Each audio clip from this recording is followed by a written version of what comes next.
उस दिन गांव में सालाना मेला लगा था और सभी जगह उसी का जिक्र हो रहा था।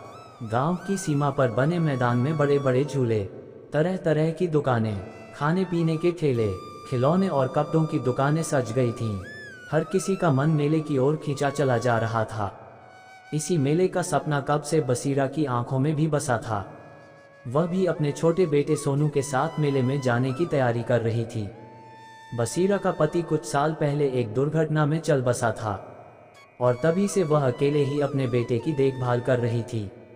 सोनू ही उसकी दुनिया था और उसी की छोटी छोटी खुशियों के लिए वह दिन रात मेहनत करती थी। सोनू को खुश देखना ही उसके जीवन का सबसे बड़ा सुख था। इस बार मेले में जाने के लिए उसने पहले से ही पैसे बचाए थे ताकि सोनू को वह सब कुछ दिला सके जो उसका मन चाहे। बसीरा ने अपने बेटे सोनू को अच्छे से तैयार किया और खुद भी अपनी पुरानी साड़ी पहनकर तैयार हो गई। दोनों हाथ में हाथ डाले मेले की ओर बढ़ चले। सोनू के चेहरे पर एक अजीब सा उत्साह था और उसकी आंखों में चमक थी। जैसे ही वे मेले में पहुंचे, सोनू ने इधर उधर देखा और उसकी नन्ही उंगलियां खुशी से थरथराने लगीं। बसीरा ने सबसे पहले सोनू को झूले पर बिठाया। सोनू झूले पर बैठकर जोर जोर से हंस रहा था और उसकी यह मासूम मुस्कान देख बसीरा का दिल भी खुशी से भर गया। जैसे ही झूला रुका, सोनू दौड़कर उसके पास आया और उसने खिलौने की दुकान की ओर इशारा किया। बसीरा ने उसकी उंगली पकड़ी और उसे वहां ले गई। वहां जाकर उसने सोनू के लिए एक रंग बिरंगी पिटारी खरीदी जिसमें ढेर सारे छोटे छोटे खिलौने थे। सोनू ने खिलौनों को देखते ही जोर से ताली बजाई और उसे देखकर बसीरा के चेहरे पर एक हल्की मुस्कान आ गई। मेले में घूमते घूमते दोनों को भूख भी लग गई। बसीरा ने सोनू के लिए चटपटी टिक्की और मीठी जलेबी का इंतजाम किया। सोनू को खाने की चीजें हमेशा से पसंद थीं और इस तरह का स्वाद शायद उसने पहली बार चखा था। उसकी खुशी का कोई ठिकाना नहीं था। बसीरा ने भी कुछ खाया, लेकिन उसका ध्यान हर पल सोनू पर ही लगा हुआ था। फिर वे लोग आगे बढ़े और कुछ और दुकानें देखीं। सोनू एक गुब्बारे वाले के पास रुक गया और अपनी नन्ही उंगलियों से गुब्बारे की ओर इशारा किया। बसीरा ने उसके लिए एक नीले रंग का गुब्बारा खरीद दिया, जिसे देखकर सोनू खुशी से उछलने लगा। उसे इस तरह खुशी से झूमते देख बसीरा का दिल भर आया।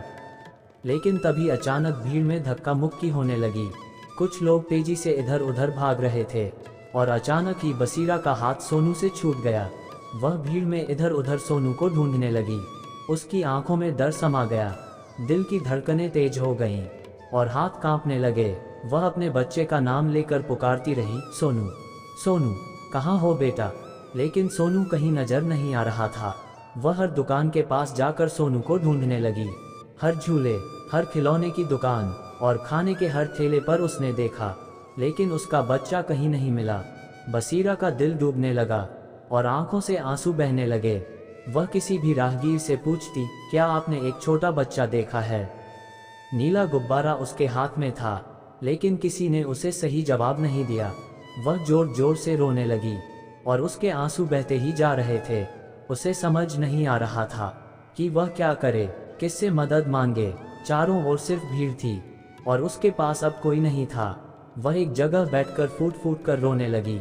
मेले की रौनक उसे अब डरावनी लग रही थी और हर खुशी जैसे उससे छिन गई थी। उसका मन पूरी तरह टूट गया था।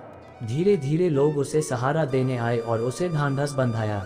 वहां खड़े लोगों में से कुछ ने उसे पुलिस चौकी जाने का सुझाव दिया। बसीरा को थोड़ी हिम्मत आई और वह पुलिस चौकी की ओर बढ़ी। पुलिस वालों ने उसकी पूरी बात सुनी और उसे दिलासा दिया कि वे सोनू को ढूंढने की पूरी कोशिश करेंगे। उन्होंने मेले में अनाउंसमेंट भी करवाया। बसीरा का दिल बेचैन था और उसका इंतजार लंबा होता जा रहा था। रात के अंधेरे में वह अकेली सड़क पर बैठी थी और उसकी आंखों के सामने सोनू की मासूम मुस्कान घूम रही थी। काफी देर के बाद अचानक पुलिस वाले के हाथ में नीला गुब्बारा लिए एक छोटा बच्चा आया और बसीरा ने देखा कि वह सोनू था। उसकी आंखों से आंसू बह निकले और उसने सोनू को सीने से चिपटा लिया। उसकी सारी दुनिया जैसे फिर से लौट आई थी। दोस्तों, अगर आपको हमारी वीडियो पसंद आई हो तो इसे एक लाइक अवश्य करें और हमारे चैनल को सब्सक्राइब कर लें। धन्यवाद।